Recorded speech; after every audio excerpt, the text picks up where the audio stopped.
menjadi buruh, iya. menjadi buruh saya. Jadi kuli. Jadi kuli terlempar ke pelabuhan. Dari cerita tadi kan belum selesai nih ke perusahaan saya saat ini.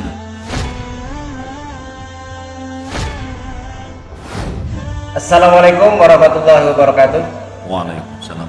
Yang akan kita bahas bagaimana kita bisa termotivasi untuk membuka usaha.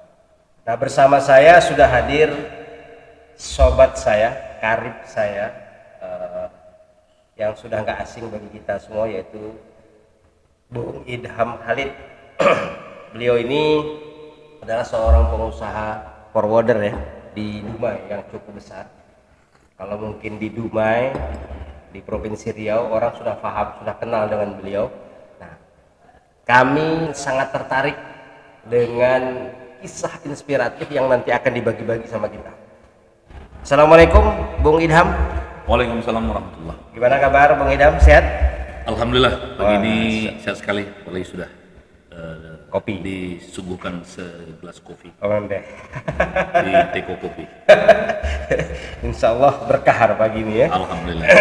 Ya, ini kebetulan kita sudah kenal lama ya. Kita udah sangat lama sekali kenal ya. Dari Bukan lama 92. lagi, dari sama-sama berjuang menuntut ilmu di YIN Susko, Ya. dan sekarang sudah berubah jadi Universitas Islam Negeri Riau. Ya, luar biasa ya. Alhamdulillah, Ya. mulai dari tahun 92. 1992 kita sudah saling mengenal. Ya. Cuman beda fakultas saja. Beda jurusan. Kalau fakultas sama. Tapi kedua-dua kita sekarang tidak menekuni kedua jurusan itu.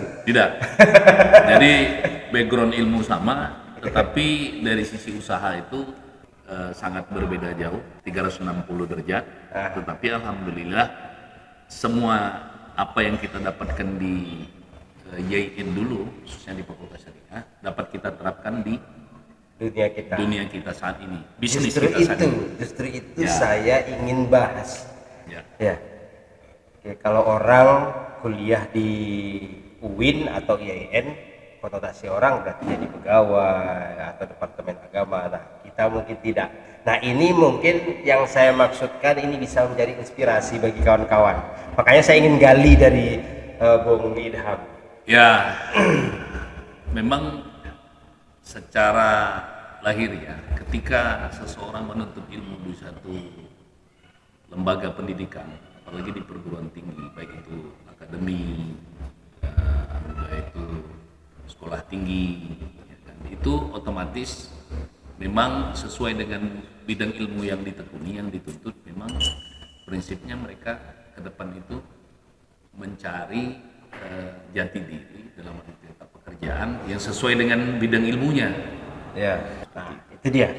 Jadi karena itu ini kita tertarik ini gini, Bung Idham ini kan backgroundnya, pendidikannya kita sudah paham. Tapi hari ini menekuni dunia bisnis forwarder. Ya, mungkin agak berbeda dari sisi praktisinya, tetapi mungkin secara filosofinya mungkin tidak ada yang dibawa dari kampus. Ceritanya gimana kok bisa tertarik dengan dunia forwarder? Ini forwarder ini mungkin saya jelaskan sedikit, itu semacam aktivitas bongkar muat di pelabuhan internasional. Nah, kebetulan di Riau itu ada di Dumai ya. Mungkin Bung Idham bisa jelaskan awalnya gimana kok bisa jadi ke situ, tertarik ke situ.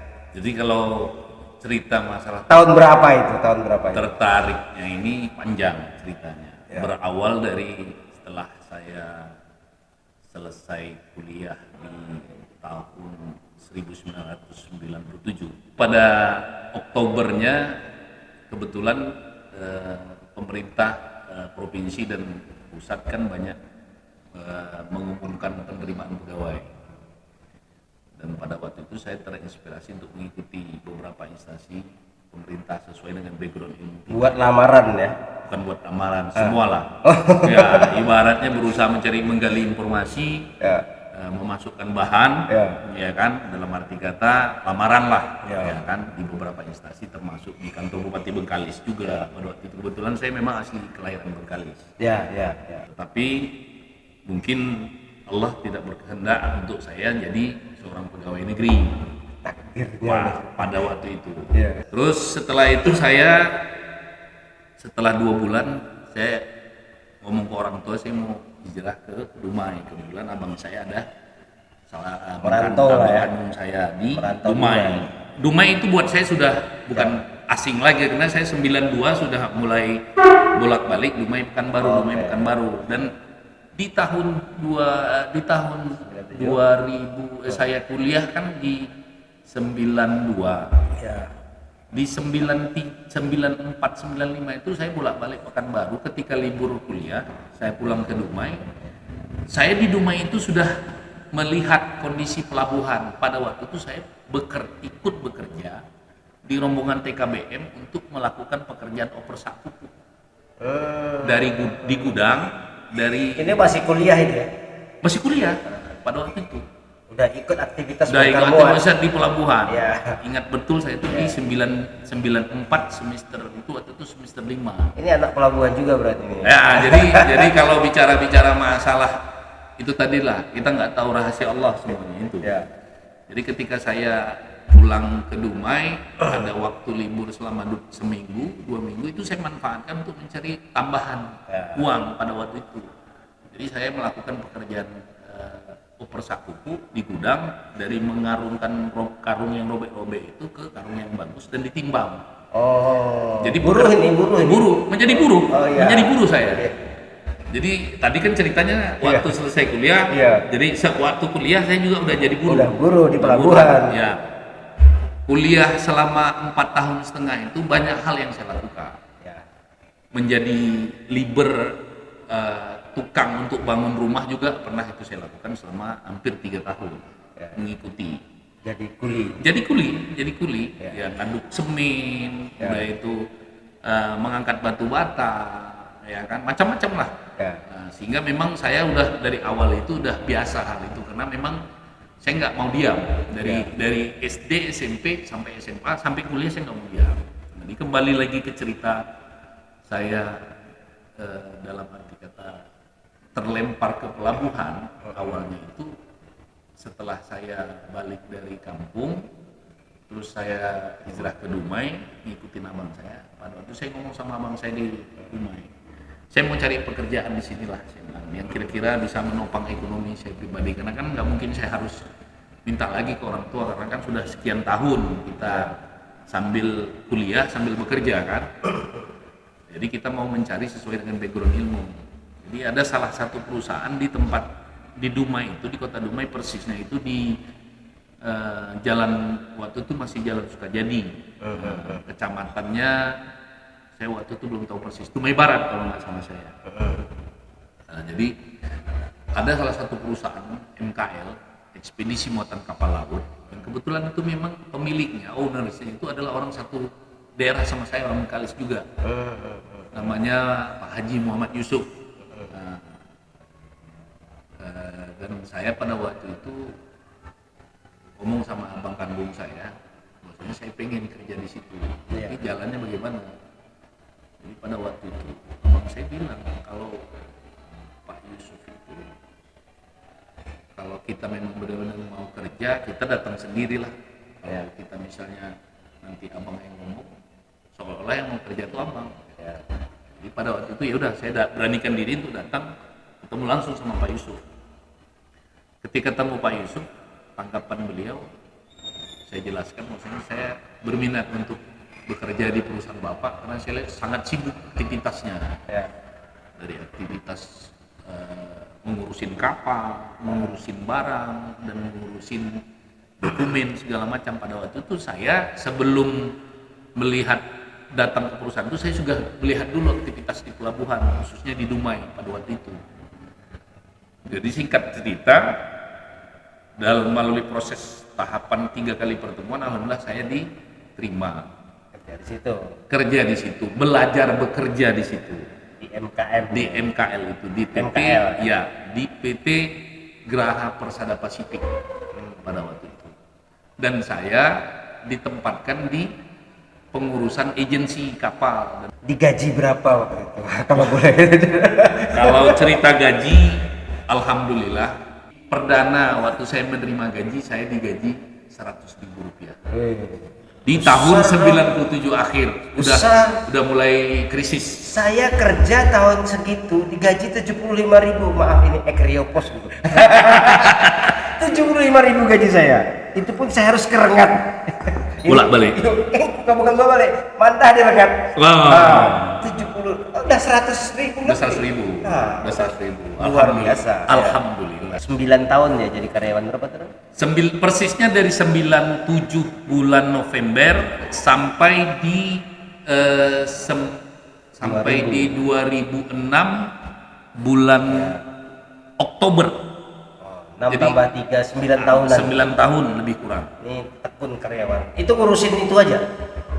Di 2003 saya sudah mulai belajar ke tingkat yang agak lebih Naik tinggi, level ya? naik jenjang. Naik level. Jadi samping ngurusin kapal, saya sudah mulai marketing untuk urusan pengiriman kargo melalui kapal. Pakai perusahaan yang sama. Iya, dengan perusahaan yang sama. Masih status karyawan masih itu? status karyawan. Tapi saya sudah mulai mencari ilmunya di situ. Ya, ya. Itu berapa lama aja coba marketing itu? Jadi dari 2003 itu sampai di 2006 saya sudah mendapatkan beberapa customer dari saya belajar marketing itu. 3 tahun cukup lah ya. 3 tahun udah cepat. Udah banyak pula. Udah banyak. Kolega, udah ya? banyak customer yang saya dapatkan.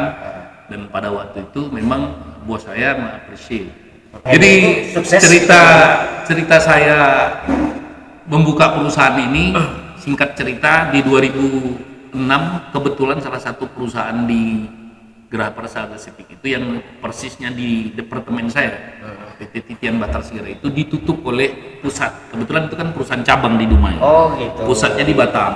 Oh. Jadi atas instruksi pusat Batam, bahwasanya cabang-cabang yang ada di Pekanbaru, Dumai itu ditutup karena saya nggak tahu pada waktu itu ada persoalan di mana. Jadi perusahaan itu ditutup. Ada 6 karyawan yang mau nggak mau harus diputuskan hubungan kerja. Sambil melihat ke depan jika sana ada tempat lowongan yang kosong, kita mungkin masih dipanggil. Masih dikasih juga harapan. Harapan. Ya terus? Setelah itu saya berpikir, ini dengan kondisi saya sudah nggak bekerja lagi, sementara relasi saya kan sudah mulai terbentuk. Ya. Jadi saya secepat menggunakan waktu, saya coba mau buka perusahaan cabang dari Pekanbaru pada waktu itu. Oh, oke. Tapi ketika saya berpikir dalam waktu 2 hari, ada salah satu teman yang sudah punya perusahaan bongkar muat dan perusahaan MKL, tetapi tidak jalan. Ya. Sehingga dia berpikir ini cocok kalau saya diajak bergabung untuk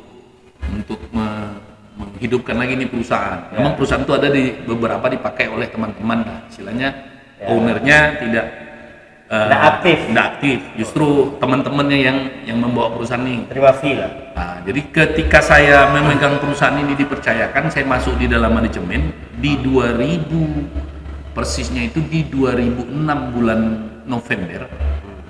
Saya perdana sekali mendapatkan kapal, dipercayakan untuk mengerjakan satu kapal yang bobot muatan luar biasa, 2000, saya masih ingat tuh, 2.248 ton. Perdana sekali. Apa yang dibawa? Itu inti sawit. Pelabuhan asalnya Pontianak. Nama kapalnya saya udah lupa karena bongkar ini ya? Bongkar, perdana sekali. Ya, ya. Setelah saya masuk di manajemen perusahaan baru ini sebagai direktur operasional. Waktu itu di 2006 bulan November. Jadi dari situ saya benar-benar berusaha bagaimana pekerjaan yang diberikan ini kita eksekusi dengan baik, ya kan? Dan langsung disuruh jadi direktur ya? Iya, waktu itu langsung masuk bergabung di perusahaan itu jadi direktur. Jadi singkat cerita, alhamdulillah pekerjaan yang dipercayakan sama kita dengan satu SPK kapal ini berhasil kita kerjakan dengan waktu 8 hari. Karena pada waktu itu bongkar inti ini memang sulit. Ya. Dan yang paling sedihnya pada waktu itu semua peralatan itu saya nyewa, nggak ada saya yang punya. Dari seling, karung jumbo, udah itu skop. Yang ada berarti cuma kemauan ya? Kemauan dan kepercayaan amanah yang diberikan oleh perusahaan yang bersangkutan kepada saya. modalnya pun uang nggak ada juga, Waktu itu uang sedikit lah ya. sedikit. Ibaratnya untuk mendahulukan biaya yang harus kita setorkan ke Pelindo Oke. dengan biaya operasional pada waktu itu. Tapi kuncinya di kemauan yang besar. Kuncinya adalah di kemauan. Jadi pepatah orang tua kita dulu, Ya. di mana kamu ada kemauan, nak, Nah, insya Allah di situ pasti ada jalannya. itu Kenapa? sudah dilakukan, sudah dirasakan. Sudah dirasakan. Kenapa? Karena ketika kita punya keinginan besar, cita-cita besar, usaha itu tanpa disadari juga usaha besar. Ya. Kenapa usaha besar? Kita pada waktu dengan kondisi ekonomi pada 97, 98 sampai 2000 itu kan masih dalam proses krisis dan perbaikan. Ya. Kita kan tentu diberikan semacam kekuatan, inspirasi bagaimana kita bisa menciptakan Ya. lapangan pekerjaan baru dengan kepercayaan yang sudah diberikan, dan memang pengalaman yang kita ada 9 tahun, kita benar-benar mengupayakan supaya berhasil. Ya. Karena apa? Karena inilah titik tolak awal. Ketika ini berhasil, insya Allah kedepannya akan berhasil. Alhamdulillah setelah pekerjaan ini berhasil, saya dipercayakan lagi oleh beberapa relasi yang sudah saya bangun ketika di 2003 sampai 2006 ini, nyambung ke kita, menanyakan, oh Pak Idam sekarang udah sendiri ya? Betul Pak? Udah perusahaan sendiri, kebetulan kita gabung sama perusahaan Panca Manunggal pada waktu itu, dengan Mitra Manunggal perusahaan PBM nya. Wah bagus Pak, nah, kita kebetulan ada pengurusan ini, ada barang sekitar 4 truk yang mau kita kirim dari Dumai ke daerah Balang, ke Kabupaten Rohil pada waktu itu. Jadi berjalan ini sekitar 6 bulan, persisnya di 2007 bulan 5, saya itu ditantang oleh salah satu perusahaan besar, perusahaan produksi minyak kelapa sawit pada waktu itu, PT Sari Dumai Sejati, yang general manajernya Bapak Terigan. Ya. Dia dapat informasi tentang saya sudah sendiri ini melalui teman saya yang di perusahaan Grup PT Surya Margo, Dumai itu ya. yaitu grup, banyak grupnya, Ya. Apikal yang persisnya. Ya.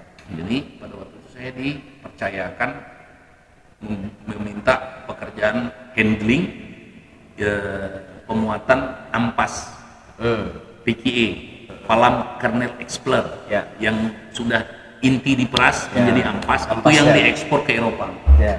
dengan kargo yang luar biasa besar pada waktu itu. Perdana sekali saya handling sebesar 9.780 ton 9.000 ampas. ampas. Wah, banyaknya. Itu dengan armada yang pada waktu saat itu dengan sistem kontrak, kita harus siap dengan jangka waktu paling lama 8 hari. Itu Dan armada sudah punya? Belum masih sewa juga? Saya semuanya masih sewa. Ya. 2006 merintis, 2007 sampai 2007 November saya baru beli armada, itu pun trailer. Frame hopper yang ekornya juga masih loss gitu. Ya. Nah, itu dengan harga 130 itu perdana saya beli. Nah, tapi kembali ke cerita yang tadi, bahwasanya saya dipercayakan menghandle 9.000 pekerjaan ton sebesar ampas kelapa sawit. perdana sekali di 2007 bulan 5. Bayangkan, sementara saya nggak punya apa-apa pada waktu itu, hanya perusahaan dan keberanian. Yang punya keberaniannya. Keberaniannya itu. Jadi Keberanian itu yang punya. pada waktu saya menaikkan kontrak, setelah negosiasi dan segala macam, ada aturan-aturan dan persyaratan yang harus kita penuhi, dan itu kita sanggupin, dan mereka pada waktu menandatangani kontrak, saya itu menggeletar tangan saya, mau naikkan, goyang ini, karena ada konsekuensi demerit. Ketika saya tidak selesai pada waktu yang tepat, 20 demerit dibebankan kepada ke kita. perusahaan ekspedisi, Ke kita. bongkar muat ya. Iya, bongkar muat, karena itu nilai kontraknya gede. Tentu ada konsekuensi demerit ketika kita delay itu kita melaksanakan aktivitas dengan tidak ada halangan, tetapi tidak selesai pada waktu yang telah ditentukan. Dan konsekuensi demeritnya luar biasa gede, sebesar 25.000 USD. Pada waktu hitung aja lah USD, pada itu masih 12.000 atau masih 10.000 pada waktu itu. Kan sudah luar biasa, 250 juta. Ya, besar Tapi sekali. kontrak saya juga pada waktu itu gede, nilainya hampir 1 M lebih. 2007. Itu perdana sekali saya handling dengan kontrak yang besar, dengan nilai yang cukup besar. Tetapi alhamdulillah berkat pertolongan Allah juga dan usaha teman-teman dan keyakinan kita bahwasanya ini bisa kita lakukan karena dengan sekian lama ilmu yang sudah kita dapatkan di pelabuhan, Selesai. alhamdulillah justru yang tidak siap itu pihak yang menunjuk kita. Karena temperatur kargonya naik. Ketika temperatur kargo naik, Ya. ini udah kita muat di truk, kita kirim ke pelabuhan, begitu dicek suhu oleh chief officer kapal, karena kan ini faktornya kan Ya. sangat berbahaya, riskan kebakaran. Ya. Ketika temperatur kargo naik, kapten dan chief kapal melarang ini untuk muat. Ya. Sehingga pihak shipper dalam hal ini PT SDS pada waktu itu diperintahkan untuk mendinginkan kargo dulu. Dan Pak Tarigan pada itu panik. Tapi kita mampu menenangkan Ya. situasi ini melalui asisten GM-nya. Itu siapa saya udah lupa namanya. Kita kasih opsi, Pak, gini saja saya bilang. Ini kargo yang di dalam gudang ini kita keluaran dulu ke luar, kita hampar supaya temperaturnya turun, dan nanti kita baru muat lagi. Jadi kita siapin mobil agak 5 atau 6 di sini, Membantu lah pokoknya. Membantu customer di luar customer kontrak. di luar kontrak. Iya. Wah, itu dapat aspirasi sekali saya.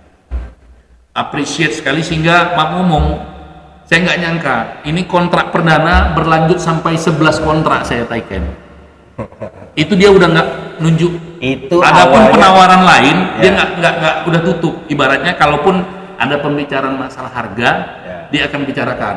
Misalnya minta diskon ataupun minta pengurangan harga karena ini volumenya makin lama makin naik. Itu biasa dalam kontrak adendum namanya. Ya. Gitu. Jadi itulah awal titik balik kembali saya merintis karir di usaha ekspedisi muatan kapal laut dan bongkar muat ini. Memang dasar awalnya adalah kemauan yang tinggi, kerja keras dan kejujuran. Dari cerita tadi kan belum selesai nih ke perusahaan saya saat ini. Saya kan iya. sudah sendiri nih, Ya.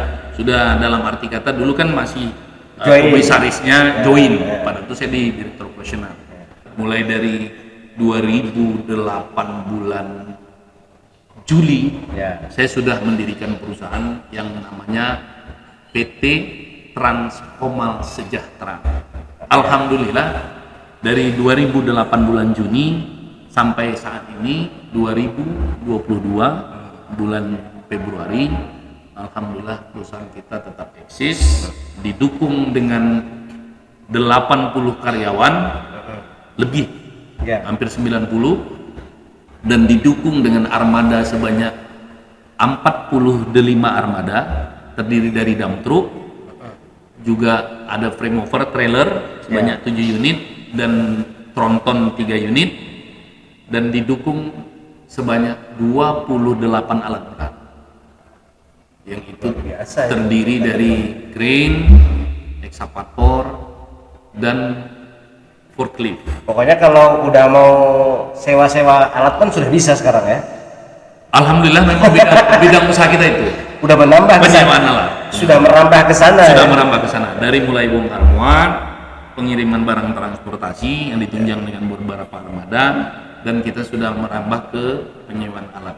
Jadi kisah inspiratif ini memang kisah cerita saya ini memang banyak teman-teman menanyakan kok bisa.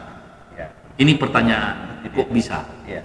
Kembali lagi, kalau bicara bisa, apapun yang kita kerjakan yang memang kita belum tahu, kita belum paham, Ya. selagi kita punya keinginan tinggi, kemauan tinggi, kerja keras, Insya Allah dan bisa. jujur, insya Allah bisa.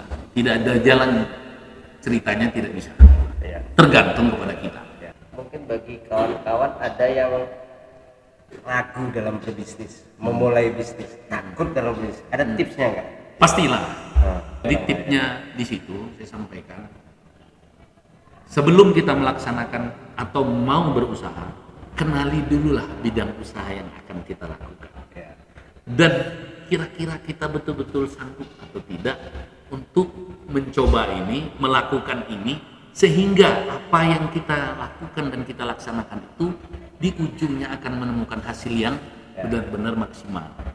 daripada kita belum mengenali usaha ini, risiko dan segala macam, terus kita langsung melakukan usaha itu, membuat usaha itu. Ketika ada persoalan kita tidak bisa sanggup mengatasi, tidak ya. sanggup, sehingga investasi yang sudah kita laksanakan itu sia-sia, kepercayaan hilang, dan kita juga merugi. Inilah tips yang menurut saya yang selama ini saya lakukan. Jadi sebelum saya menginvestasi sesuatu yang akan saya lakukan, itu saya berpikir dulu, oh ini bagaimana? Udah itu memang pemanfaatannya betul-betul dibutuhkan atau tidak? Untuk continue ke depan. Jadi intinya dia akan berkelanjutan ketika ini sudah kita investasikan. Tetapi kalau kita belum mengenali terus kita berinvestasi, berisiko, ada kendala, pasti berisiko. Itu yang paling penting bagi adik-adik nantinya yang akan melakukan atau membuat usaha baru. Terus ini bagi kawan-kawan pemula juga, ini sebetulnya apapun usaha, semua orang pasti bisa. Tinggal menjaga semangatnya, tetap keinginan, tidak mudah menyerah. Apalagi kira-kira. Kemudian yang paling penting adalah kejujuran itu paling penting. Kenapa? Karena dalam usaha ini tidak boleh kita menutup-nutupi. Apalagi dalam membuka usaha kita berkongsi. Atau menyerempet-nyerempet usahanya, nggak usah lagi. Jangan usah. Yang lurus-lurus saja. Lurus-lurus saja. Insya Allah selesai semua. Dan satu hal lagi prinsipnya, kalau saya yang paling saya pegang sampai sini, saya tidak mau merugikan siapapun, customer saya terutama. Kalau saya rugi nggak apa-apa. Orang jangan kecewa. Jangan sampai orang kecewa. Itu yang paling penting. Kenapa? Ketika kita udah mulai merugikan orang lain, itu kepercayaan akan luntur dengan sendirinya. Dan pekerjaan kita ke depan akan mulai berkurang juga. Luar biasa. Itu. Oke, ini bincang-bincang yang sangat bermanfaat sekali nih tip-tipsnya. Alhamdulillah. Mudah-mudahan ini bisa bermanfaat bagi kita semua, bagi pemirsa semua. Nah, karena kita mungkin mau aktivitas yang lain ya. Siap. Ya, ini kita perjumpaan kita mungkin lain kali kita sambung kembali dalam hal yang berbeda. Ya. Tapi untuk episode kali ini mungkin sudah sangat bermanfaat bincang-bincang kita dengan Bung Idham Khalid. Saya yakin ini bisa menginspirasi, menjadi motivasi kita semua agar kita bisa dalam menyelesaikan semua masalah-masalah kita. Terima kasih Bung Idham atas waktunya. Sama-sama. Ya. Mudah-mudahan sukses bermanfaat, selalu ya. terutama buat kalangan anak-anak muda milenial saat ini. Semoga terinspirasi, membuka usaha, lapangan pekerjaan, sehingga bisa membantu orang-orang yang memang membutuhkan pekerjaan di luar sana. Oke, terima kasih banyak. Kita tutup. Wassalamualaikum warahmatullahi wabarakatuh. Waalaikumsalam warahmatullahi wabarakatuh.